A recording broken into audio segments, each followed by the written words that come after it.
YouTube, we are back, and I got Singh. It's Sifu Singh.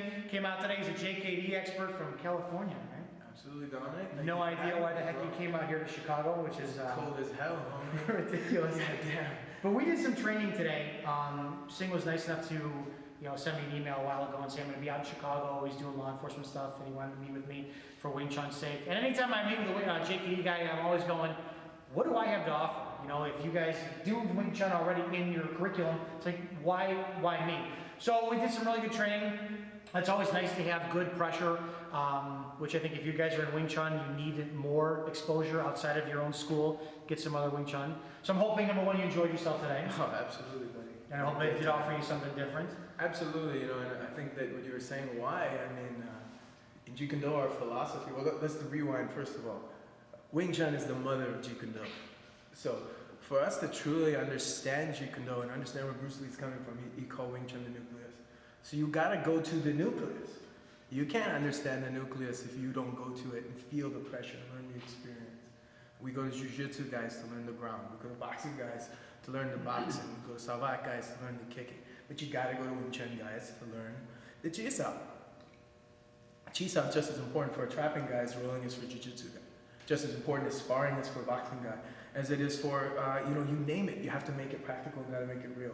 So if you're not doing this and you think you're Jeet Kune, you've thrown out the role, I think you're missing a very key point, because you have to see the evolution of the art, where it came from, and you have to understand it and understand the root of what influenced Bruce Lee. So you gotta go into that, especially if you wanna call yourself a trapper.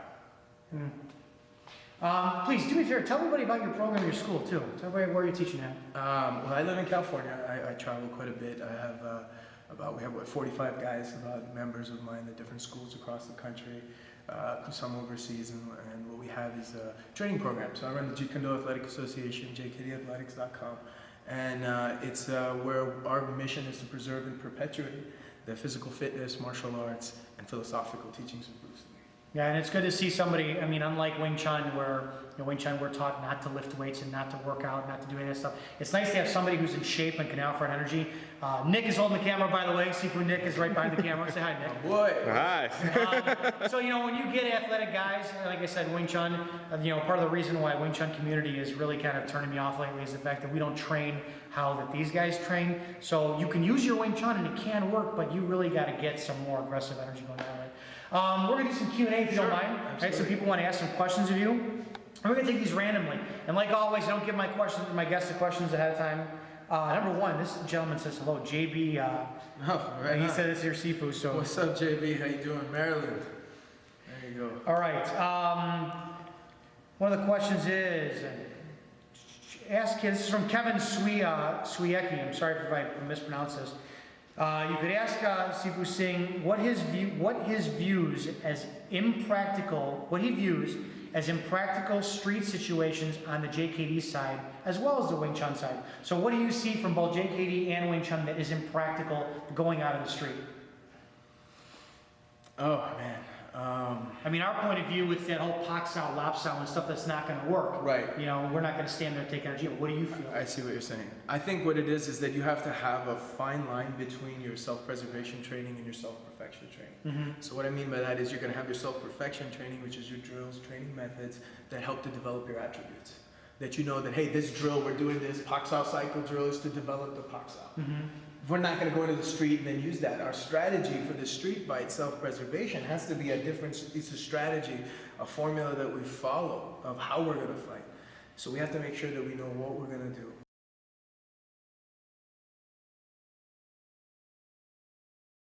Keep going. It's all good. All right, we're continuing, so we got cut off there a little bit. So you said panic is caused? Panic is caused by two things, right?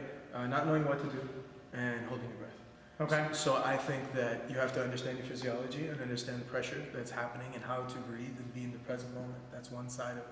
The second side of it is you have to have a strategy. You have to have a way to escalate the level of violence to a higher degree than your opponent.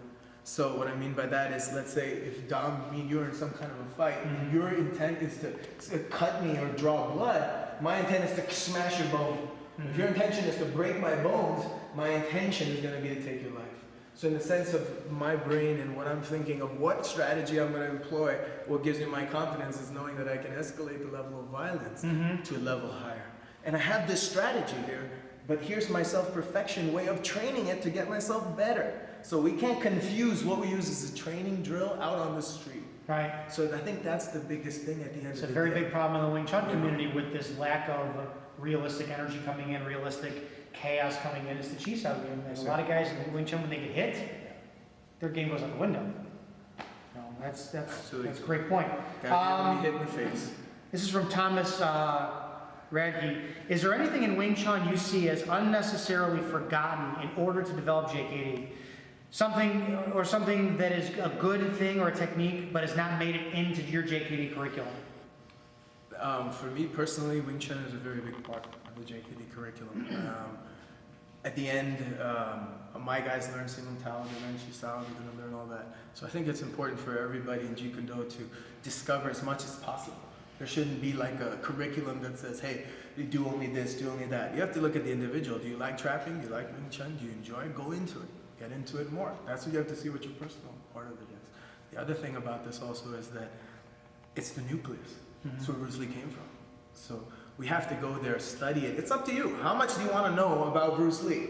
Go into Wing Chun as much as you want to do it. That's what you're going to get out of it. I think personally that it's a nucleus. Bruce Lee designed the art to go in and out of the nucleus. So take that for what it is. That's a good point. I'll take that. Yeah, and then what new things, and this is a question that's been asked from somebody before, I like this, is what new things have you incorporated into your own JKD, and what did you draw it from? For me, I've spent a lot of time on the attribute development side. Bruce Lee was 60% attributes and 40% technique, quoting Degrudan and Singh. So we developed a system called Action Strength, where we take kettlebells, the Indian Garda, Indian bodyweight exercises, and then Tai Chi as well. Because you have to be able to relax and stay calm in the tension situations. So just like I'm coming over here to train with Dominick to make my Chi Sao better and get in there and feel those experiences, I also have to have something that helps me relax, calm down, and practice that. So Tai Chi for me helps a lot, personally, and I was sent into Tai Chi by my old teacher because I was too hyper. He said you got to learn to relax, you got to learn to be in the moment, to feel, don't think, feel, that whole idea. But you have to find your way to be still in the chaos. And how do you practice that? Do you practice it during the day, or do you just think it's going to randomly happen? Can you stop the thoughts going on in your mind at an instant? Do you have the ability to do that? Because in a fight, thoughts are going to run. Oh shit, that guy's big. Oh shit, if I do this, if I do that. These thoughts are all happening in the future or in the past. So our ability to stay in the present moment, I think, is so important, is paramount to survival. Because regardless of how good I am or whatever strategy you may know, for me to implement it, I have to be in the present moment. My mind has to be still, and I have to be focused on my breathing. Because otherwise I'm not here. And if I'm not here, then it's a lesser version of me fighting. That's a great point. And then lastly, I ask everybody this. You've had a chance to work with other Wing Chun guys. You've worked with me. What do you like? And then what do you feel needs improvement on? Man, first of all, I gotta tell everybody, Dominick's Wing Chun, it's awesome. It's awesome. I've had a chance to roll with quite a few people, and he has constant forward pressure. He's shifting and applying the principles really well. So if you're in the Chicago area, or if you're anywhere in the U.S., anywhere around you want to have some good Chi Sao, come over here.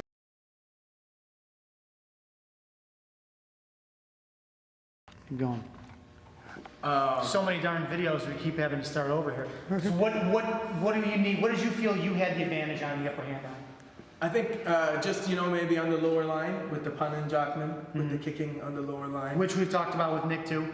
I'm not a fan of, people keep accusing me of not kicking. I don't like kicks, especially with the bigger, stronger energy coming in. I don't like to be on one leg balance for that. So I will take, to answer this question from earlier, I will take the abuse lower body as I'm going in. So I leave myself open for that, admittedly. But, I think that you really express it really well. And I look forward to seeing you grow and get better, because it's only that's the beauty of martial art. This guy's gonna get better, I'm gonna get better. And I can't wait. In my head, when we were done, I was like, okay, when I come back here, I'm gonna show this guy next time. I'm gonna have a better Chi Sao, because then you have a measuring point. I think it's very important for people to go out and stick and touch hands. Check this out. I sent this guy, we don't even know each other. I sent him an email out of the blue. And I'm like, hey man, I'm coming to Chicago. I know Nick Farouk, he's on the camera. What up, Nick? What's happening? And you know some other guys in Chicago that I've trained with in seminars and stuff out here from our OPFS days. And Nick spoke very highly of you. And then I saw what Dominick was doing, very interesting, much like what we do. So say what you want about him, he's actually out there trying to apply the strategy. I saw a video of him doing Wing Chun with some wrestlers. And I was like, oh shit, I'm trying to do the same shit. We're thinking about the same thing. So it was really interesting to see somebody go outside of the Wing Chun energy, you know, not the box out here and getting this, and apply it to somebody coming in, trying to shoot on them, and then trying to apply it against boxers. You know, we tried to do that in Jeet Kune. So I think we had a very similar mindset to that. And, you know, in the friendship of martial arts brotherhood, you're like, hey bro, let's get together and exchange some energy. Can I come to your school? Do you mind? He invited me here with open arms. Most people, they're a little weird about shit like that. I don't know why, because we don't get better otherwise. You know, you guys got to understand something. When you touch hands with somebody, you know where you are, and then you find out your holes. Both ways you win. So what are you scared of? I'm afraid of you next time you come back. Oh, hell no. Thank you for coming out. I appreciate that. Guys, we'll see you on the next video.